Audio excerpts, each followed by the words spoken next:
Bonjour, c'est Florent, on est sur le podcast Pilote ta vie. C'est la séquence 244 et aujourd'hui on va parler d'équilibre intérieur, de retrouver un équilibre intérieur.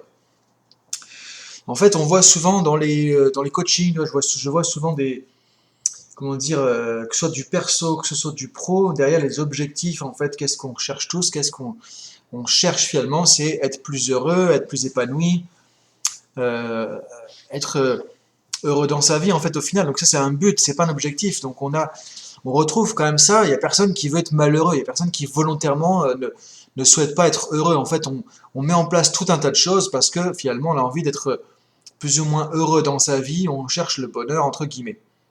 Et donc derrière ça, on a mis tout en place tout un tas de choses dans notre vie pro, notre vie perso. On a un boulot, on a des objectifs dans notre boulot, on a une fonction, etc. Et en fait, on se rend compte que d'une abstraction qui est être heureux, être épanoui, chercher le bonheur entre guillemets, on se retrouve dans des choses très techniques, très compliquées et qui font qu'on est déconnecté complètement de ce but finalement et on se retrouve à courir toute la journée.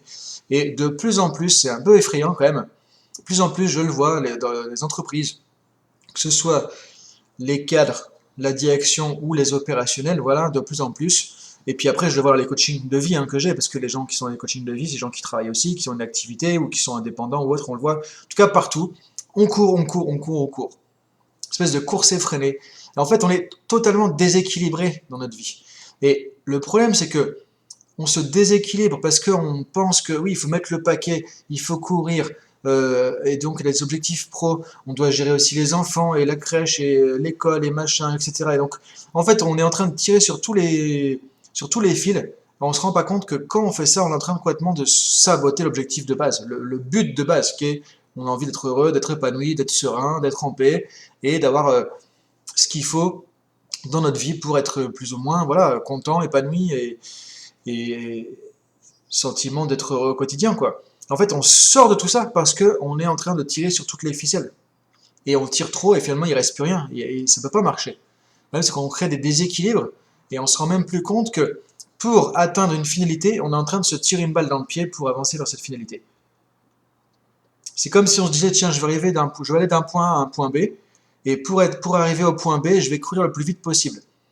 Mais en courant le plus vite possible parce que je sais que je vais vers le point B, finalement, bah, je peux aussi me faire un claquage, me tordre la cheville ou un truc comme ça, ce qui fait que, bah, à un moment donné, je vais m'arrêter. Je pourrais plus y aller parce que je serais cramé au bout d'un moment. Et donc, c'est contre-productif. Donc, effectivement, on ne se rend pas compte qu'en pensant aller vers notre but finalement de réalisation, d'accomplissement de soi, d'épanouissement personnel, d'accomplissement personnel, d'être heureux, d'avoir un sentiment de faire quelque chose de sa vie finalement, bah, on est en train de faire le contraire parce qu'en fait on est en train de se déséquilibrer, de se rendre plus stressé, plus anxieux, déconnecté finalement de nos valeurs, de nos objectifs. On perd la vue sur tout ça, pardon, et ben, c'est un lapsus intéressant. On perd la vue sur tout ça parce qu'on est trop dans le guidon et on se rend plus compte de pourquoi on fait les choses non plus. Et donc, tant qu'on n'est pas en paix à l'intérieur, de toute façon, ça ne peut pas marcher. Donc, la première chose à faire, c'est de se dire, ok, si je veux aller là-bas, c'est déjà équilibrer, harmoniser les choses, retrouver un équilibre intérieur. C'est très important. Et ça va calmer les choses. Ça va faciliter les choses aussi, sur la durée. Pas sur la course, mais sur la durée. Et on sera plus en adéquation avec nos valeurs, nos objectifs, nos buts de vie, et on pourra faire les choses progressivement, et là on pourra le faire vraiment de manière plus efficace aussi, dans le temps, en évitant tout ce qu'on voit de plus en plus aujourd'hui, les burn-out ou les bore-out, à l'inverse, tout ce qui traduit le fait qu'il y a des déséquilibres en fait, entre la vie pro, la vie perso, il n'y a plus de sens dans ce qu'on fait, etc. Et tout ça c'est difficile. Et tout ça effectivement c'est source de gros problèmes quoi. Et derrière, c'est source de maladies au niveau psychosomatique, de moins d'efficacité forcément, moins de motivation, perte de sens. C'est plus facilement aussi des personnes qui sont en dépression, etc., etc. Donc c'est un tout qui fait qu'effectivement, ça marche pas. Donc quelques éléments dans ce podcast pour pouvoir aller dans le bon sens par rapport à ça. La première chose à faire pour retrouver un équilibre, un semblant d'équilibre intérieur, parce que c'est tout un travail, mais déjà de commencer à se mettre sur le bon chemin. Déjà de ralentir la course, ralentir le quotidien, arrêter de courir, courir, courir, courir dans tous les sens. Ça marche pas. On risque plus de se faire un accident sur la route, entre guillemets, que d'être efficace. Donc c'est déjà ralenti. Alors pour ça, il n'y a pas. Oui, vous allez me dire, ouais, tu vas me dire, on est toujours occupé, on peut pas, on a. Ok. Donc soit on peut travailler sur sa productivité, c'est pas travailler plus, être productif, c'est pas ou son efficacité. L'efficacité, c'est pas travailler plus, c'est travailler mieux, travailler différemment. Ce qui fait que logiquement, quand on est plus productif, plus efficace, on gagne du temps et on fait au moins le même résultat, voire plus de résultats. C'est ça qu'il faut travailler. Si on ne peut pas faire ça, revoir les priorités. Que peut-être que tu perds du temps, tu perds de l'énergie dans les trucs qui ne sont pas forcément les plus importants. Travailler plus efficacement ou réduire la charge. Et si tout ça, ça ne marche pas, effectivement, il faut réduire la charge à ce moment-là. On ne peut pas tout faire. On ne peut pas être partout. Ça ne marche pas. Donc c'est en tout cas important de voir comment on peut ralentir le truc. Ralentir ce rythme qui est usant, cette course effrénée qui fait que voilà, ça va pas, ça fonctionne pas, ça nous déséquilibre et ça nous emmène plus vers un burn-out ou vers une dépression après parce qu'on n'arrive plus à suivre et on se dit que bah là on n'y arrivera pas, on ne sait pas gérer notre vie, ça va plus, et un matin on se lève plus non plus quoi. Donc c'est important de faire attention à ça, déjà de ralentir, de retrouver un vrai rythme. On a le temps de faire les choses. Et là on doit être en opposition avec le monde extérieur. Parce que le monde extérieur il nous pousse à aller vite, vite, vite, vite, à accélérer parce que c'est le monde de l'immédiateté. C'est le monde du zapping. On met la télé, il y a les infos en boucle et ça bip de partout, les notifications, et j'ai un truc Instagram et un truc Telegram, et c'est une notification BFM TV et machin, et les trucs, etc. Et on est bombardé de partout, et c'est tout le temps, tout le temps, tout le temps, tout le temps, et ça peut être 24 heures sur 24, ça n'arrête jamais. Donc on est toujours dans une espèce de course là, c'est toujours essouffler, ça essouffle tout ça en fait. Mais ça, il faut couper aussi, il faut débrancher et sortir de ce rythme. Donc là, il faut se mettre en opposition de la société. C'est-à-dire, quand tu veux être efficace, que tu es au boulot, là, c'est bien d'être efficace, clair, net, précis, productif, mais il faut savoir débrancher. Quand tu fais un truc, fais-le à fond. Et quand tu arrêtes, arrête à fond. Et c'est important de faire vraiment attention à ça. Donc, première chose, ralentir cette course effrénée du quotidien. Deuxième chose, se recentrer. Te recentrer sur les objectifs de vie et les valeurs. Au final, on perd ces objectifs de vie. On perd aussi la connexion avec ses valeurs. L'objectif de vie, c'est se dire, ok, c'est quoi mes objectifs? Où est-ce que je vais être dans 5 ans, dans 10 ans, à la fois dans ma vie perso, dans ma vie pro? Euh, c'est quoi mon objectif? Qu'est-ce que j'ai envie de créer comme vie? Vers quoi je vais? C'est quoi la cible que j'ai? Et si j'ai pas de cible, j'avance dans quelle direction? Et là, je suis vraiment dans le métro, boulot, dodo. Et mes objectifs, c'est mon patron qui me les fixe, c'est mon entreprise qui me les fixe, ou c'est mon conjoint qui me les fixe, etc. Peu importe. Après, c'est ok tout ça, il n'y a pas de problème. Mais si tu veux arriver à sortir de ça et pour te retrouver toi-même plus leader de ta vie, plus de leadership, plus être acteur de ta vie et vraiment être dans retrouver cet équilibre qui va t'aider à pouvoir être plus heureux, plus épanoui, plus en paix et plus accompli aussi au quotidien, c'est important de te poser ces questions au niveau de tes objectifs et aussi au niveau de tes valeurs. Qu'est-ce qui compte pour toi? Qu'est-ce qui est important pour toi? Les valeurs, c'est ça. Qu'est-ce qui est important pour moi? Et regarde au niveau de ton boulot, au niveau de la vie personnelle. Est-ce que ces valeurs, les trucs qui sont importants pour toi, c'est sur quoi tu mets du temps aujourd'hui? C'est sur quoi tu investis de l'énergie? Ou pas? Est-ce que tu es aligné avec tes valeurs ou est-ce que tu as une vie qui est en opposition ou qui est en décalage avec tes valeurs? Encore une fois, c'est pas un mal, c'est pas grave. C'est juste savoir qu'est-ce que tu veux vraiment. Qu'est-ce que tu attends de la vie et qu'est-ce que tu veux en faire? Et ton chemin, le bon chemin pour toi, il est sur le chemin qui te mène à tes objectifs et qui respecte tes valeurs. Et trop souvent, encore une fois, les gens sont en décalage de leurs valeurs, ou ils savent même plus quelles sont leurs valeurs, qu'est-ce qui compte, parce qu'on est pris par ce happé, par cette espèce de course effrénée tout le temps du quotidien, à fond la caisse, et on a la tête dans le guidon, et la tête sous l'eau, et on réfléchit plus. On sait même plus ce qu'on veut, on sait même plus pourquoi on le veut, on sait même plus qu'est-ce qui compte, qu'est-ce qui est important, parce qu'on a peur de perdre tout ça. Et avec le Covid, on l'a vu. Autant ça crée des choses où les gens vont plus dans l'introspection, parce qu'ils ont vu qu'on ne peut pas aller à l'extérieur, bah, autant à l'intérieur, il y a des super choses qui sont passées avec la crise du Covid-19. Mais il y a aussi des choses qui sont encore pires parce que là les gens ont tellement peur de perdre leurs acquis quelque part, leur matérialisation, c'est-à-dire le job, l'argent du job et assurer mon quotidien. On a tellement peur de perdre ça que du coup on met le focus là-dessus et on veut surtout pas lâcher, donc on met encore plus de pression, d'attention là-dessus, mais on fait plus attention au reste quoi. Donc c'est important de revenir à l'intérieur de toi-même, te recentrer, quels sont tes objectifs, quelles sont tes valeurs, est-ce que tu vas dans le bon sens ou est-ce que tu vas pas dans le bon sens, et à ce moment-là de réajuster, de te remettre sur le chemin qui est bon pour toi.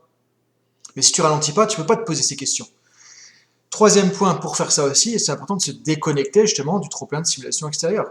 On est trop souvent, l'être humain d'aujourd'hui, alors je sais plus, j'avais vu une étude aux États-Unis, que ce soit les adultes, mais aussi les gamins déjà. Alors après, nous en France, hein, on peut pas dire, on est peut-être mieux, mais bon, je veux dire, on n'est pas non plus des si bons élèves, hein, on n'est pas, C'est mondial, hein, tout ça. Je pense que c'est totalement mondial, hein, ce problème de comment on gère le numérique, quoi. Et c'est hallucinant de voir le temps passer sur les écrans, que ce soit la télé, les Netflix, les réseaux sociaux, les médias en boucle, etc., etc.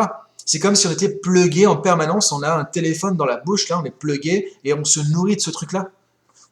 Et du coup, on vit comme ça, au travers de ça, mais du coup, on n'est plus connecté, on sait même plus, à un moment donné, on n'est même plus connecté à ce qu'on veut, à ce qui compte pour nous, ce qui est important, qui on est, qu'est-ce qu'on veut de sa vie, est-ce qu'on est heureux, est-ce qu'on n'est pas heureux, nos émotions, tout ça, on se déconnecte, on se déshumanise, on devient transhumain avec tout ça. On se déshumanise. Et donc c'est important de couper tout ça, d'arrêter d'être tout le temps sur ces applis, ces tablettes, ces machins, etc. Alors oui, utilise tout ça dans le bon sens du terme. Là, je fais un podcast, je sais que c'est par le digital qu'on va m'écouter. Effectivement. Mais savoir l'utiliser intelligemment et savoir couper aussi. Et très souvent, en fait, on se fait bombarder par des trucs qui sont pas utiles, qui sont pas indispensables, qui sont pas pertinents, et qui nous mettent une poubelle dans la tête toute la journée. On doit se dépolluer de tout ça, parce qu'on n'arrive plus à penser, on n'arrive plus à réfléchir, on n'arrive plus à prendre du recul sur les choses. Donc c'est important de se déconnecter aussi de tout ça, de toutes ces choses-là. Quatrième point, de se donner plus de temps. Il faut que tu te donnes plus de temps aussi pour toi. Donc là, ce que tu peux faire, c'est prendre un rendez-vous avec toi-même dans ton agenda. Du temps pour quoi? Du temps pour faire du sport, par exemple, du temps pour avoir des passions, du temps pour des loisirs, du temps pour des pratiques spirituelles, méditation, je sais pas, du yoga, tai chi, faire des arts martiaux, aller faire du vélo, aller courir, aller voir des amis, je sais pas, faire du tricot, peu importe, ce qui te fera du bien, ce qui est intéressant pour toi, ce qui te plaît, ce qui est bon pour toi, et ça va te ressourcer, ça va te faire du bien, et prendre du temps pour toi.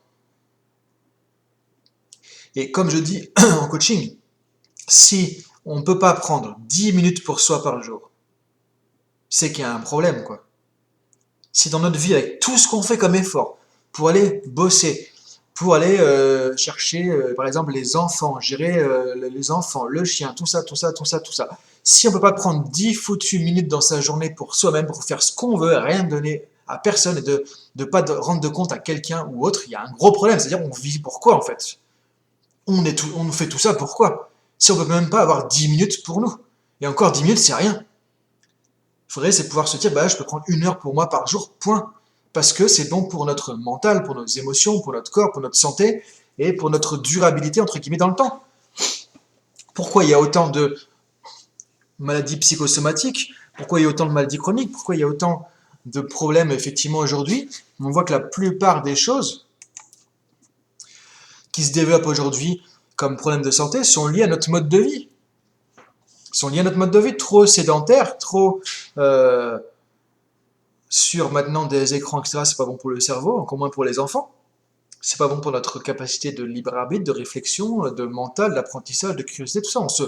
On se robotise quelque part. Et en même temps, c'est pas bon du tout pour notre corps, pour nos fonctions vitales, en fait, quoi. C'est pour ça qu'il y a autant de maladies, de surpoids, d'obésité, etc. aussi. Donc là, c'est l'équilibre, c'est le mode de vie, et avoir un mode de vie sain aussi. Ça commence par se donner du temps. Ça prend du temps. Ne serait-ce que les 3 points qu'on avait avant, déjà, il faut du temps pour soi. Il faudrait que tu puisses prendre au moins 10 minutes par jour pour te poser et soit lire un bouquin, regarder le lever du soleil, le coucher du soleil, réfléchir un peu à tout ça, te poser des questions, faire une méditation, aller marcher, je sais pas. Et si possible, tous les jours. Et si possible, même plus que ça. Alors oui, c'est pas évident, mais moi-même, par exemple, je passe entre 1 et 2 heures par jour qui sont du temps passé pour moi. Pratique comment dire, sportif, physique, spirituel aussi, avec le yoga, où il y a des pratiques qui sont de la méditation, pratiques qui sont plus spirituelles, d'autres qui sont plus physiques. Donc ça crée un équilibre corps-esprit, et c'est très important en fait. Et je prends ce temps-là, alors que je suis déjà largement occupé. Et il y a des gens plus occupés que moi qui prennent plus de temps pour eux encore. Je veux dire, il y a toujours plus, il y a toujours moins. Donc oui, effectivement, c'est compliqué. Oui, je sais pas. Oui, je suis occupé. Oui, mais on a tous 24 heures sur Terre. Et les plus grands entrepreneurs, ils ont 24 heures aussi. Et les gens qui font pas grand-chose de leur journée non plus, ils ont 24 heures aussi. Donc je veux dire que c'est maintenant, c'est regarder comment on peut trouver ce temps-là, mais c'est déjà que la première chose d'avoir l'intention, de le décider, et après de regarder comment on peut le faire. Mais ça peut se faire en tout cas. Donc c'est important de prendre plus de temps pour toi, pour ça, pour ce ressourcement, comme je dis souvent dans le management, pour les managers. il faut qu'ils prennent au moins en début, en fin de semaine, un temps pour eux, pour faire le point. Ok, comment s'est passé mon management cette semaine? Comment ça s'est passé? Qu'est-ce qui a marché? Qu'est-ce qui était difficile? Comment je me sens dans ma posture? Est-ce que j'ai quelqu'un dans mon équipe qui va pas bien, etc. Donc, s'il n'y a pas de recul, au moins un moment d'introspection, de prise de recul sur tout ça, c'est pareil, le manager est dans le guidon avec tout le monde et ça marche pas. Donc ça, c'est ce qu'on doit faire. On manage notre vie aussi à nous. En fait, on est manager de notre vie personnelle. Donc c'est important de faire ça aussi. Maintenant, cinquième, dernier point, c'est favoriser un équilibre corps-esprit. Donc j'en ai parlé un peu là. Tu vois, c'est-à-dire aussi faire des choses qui sont bonnes pour ta tête. Donc de la lecture, l'apprentissage, par exemple des choses créatives, ne serait-ce que te ressourcer, faire quelque chose qui te plaît, quelque chose qui te fait réfléchir, tout ça pour travailler le côté, voilà, la tête, le mental aussi, créer un mental positif, optimiste, et aussi ton corps. Donc bouger, marcher, faire du sport, faire de l'exercice, etc., etc. Donc là, c'est ce qui va être bon pour toi, il n'y a pas de truc particulier, mais c'est important de penser à ça. Donc si on résume un petit peu, pour trouver plus d'équilibre intérieur, ce qui donne plus de paix intérieure, plus d'harmonie, qui va nous amener vers plus d'être heureux, accompli, épanoui au quotidien, et surtout sur la durée. Première chose, ralentir la course et freiner. Deuxièmement, se recentrer sur tes objectifs de vie, tes valeurs. Troisièmement, te déconnecter du trop plein de stimulation externe. Il faut te débrancher tous ces foutus écrans, notifications et machin et compagnie. Et franchement, c'est pas là que la vie se passe. Ça qui est dommage, c'est qu'on est en train de se robotiser avec tout ça. Quatrième chose, donner plus de temps. Du temps pour soi, pas que pour son job, pas que pour son patron, pas que pour soi-même non plus si on est son propre patron. C'est important de savoir couper, ou alors de faire une activité qui est aussi une passion quelque part, comme ça. Quelque part, tu prends aussi du temps pour toi parce que ce que tu fais te passionne, a un sens, et de quelque part, tu n'es pas que dans du 100% du travail contrainte, entre guillemets, quoi. Cinquième point, équilibre corps-esprit. Pensez à sa tête, pensez à ses émotions, pensez aussi à son corps. Les deux sont essentiels. S'il y en a un qui marche pas, l'autre va pas. S'il y en a un autre qui marche pas, l'autre va pas non plus. Donc c'est très important. Donc voilà. Donc tu vas retrouver sur drashtaschool.com le PDF qui reprend tout ça. Tu as 2 pages de PDF qui reprennent les points clés de ce podcast, puisque là tu vois, il y a pas mal de contenu. Je t'invite à regarder ça. Et aussi ce mois-ci, mois de novembre, on va relancer le programme Sankalpa 30 jours, donc 30 jours d'accompagnement, jour après jour, des exercices, coaching, PNL, etc. avec moi et yoga avec Laurent Hermelini, philosophie du yoga, tout ça. Donc là, on est sur vraiment ce travail d'équilibre intérieur, mais en même temps d'être acteur de sa vie, d'avoir des outils pour faire ça. C'est 30 jours, tous les jours tu reçois une vidéo avec des exercices, des choses comme ça, du contenu. Donc c'est vraiment un programme exceptionnel, on l'a déjà lancé une fois, là on le relance au mois de novembre. On peut s'inscrire à partir du 22 octobre. Donc je vais te mettre le lien aussi en dessous. Et je ferai un petit podcast de rappel en fin de semaine pour que tu puisses t'inscrire là-dessus, du coup, et c'est 100% gratuit, c'est sur la plateforme Drashta School. Donc bonne journée, s'il y a des messages à me passer ou autre, le plus simple pour me contacter, sinon c'est Instagram @florent.fusier ou LinkedIn si c'est sur la plateforme pro, ou sinon sur drashtaschool.com. Contact, tu m'envoies un mail et voilà, c'est vite fait. Donc bonne journée à toi, je te laisse poser, réfléchir à tout ça. C'est très très important, beaucoup plus important qu'on le pense. Beaucoup, beaucoup plus important qu'on le pense, vraiment. Donc prendre du recul là-dessus et de voir qu'est-ce que déjà tu peux mettre en place là tout de suite aujourd'hui ou demain pour déjà changer les choses par rapport à ça. Bonne journée à toi, à très bientôt, salut!